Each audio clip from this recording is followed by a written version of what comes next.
kami sa pamamagitan ng kanyang pagkamatay at muling pagkabuhay at upang bigyan kami ng bagong buhay. Sa pamamagitan nito, ginawa mo kami kasalanan ito. Nagkasala kami sa aming pamamagitan. Nagkasala kami sa iyo ng pagkamatay.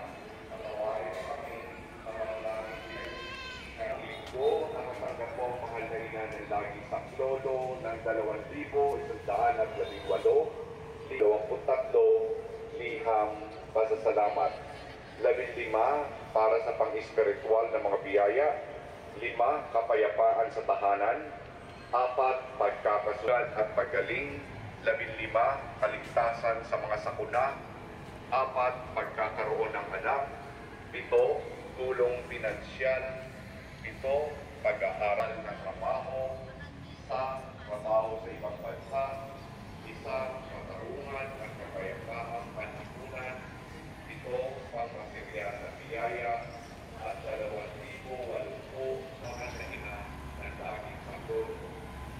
Ako po ay nagpapasalamat sa iyo at dinilipin ko ang aking panalangin na makapasa sa nutrition, dietitian, life secure, examination, NCLE 20.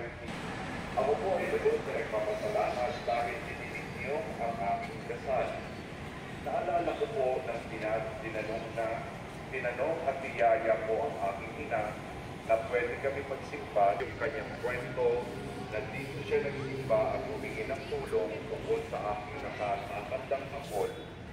Dito ko napag-isipan na bakit hindi dito ako magsimba tuwing Wednesday at mag-novena para humingi ng tulong at magpasalamat sa mga biyaya na aming tinatanggap sa araw ng pasasalamat sa pagdinig ninyo o sa aking panalangin.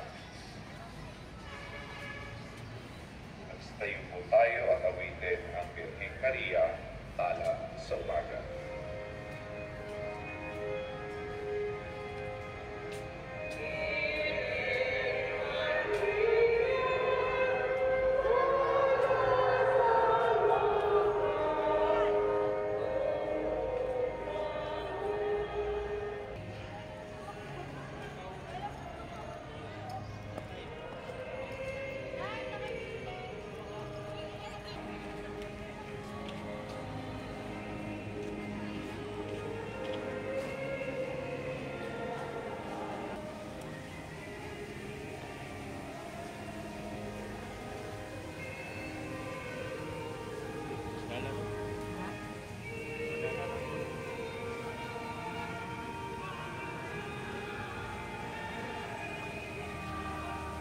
Dalangin sa Novena.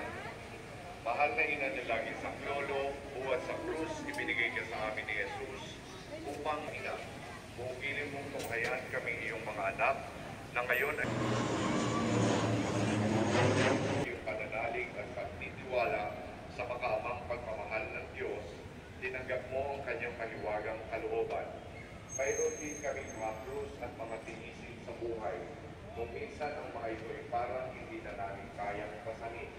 Pinakamamahal na ina, baginan mo kami ng iyong malamang na anak. Tulungan mo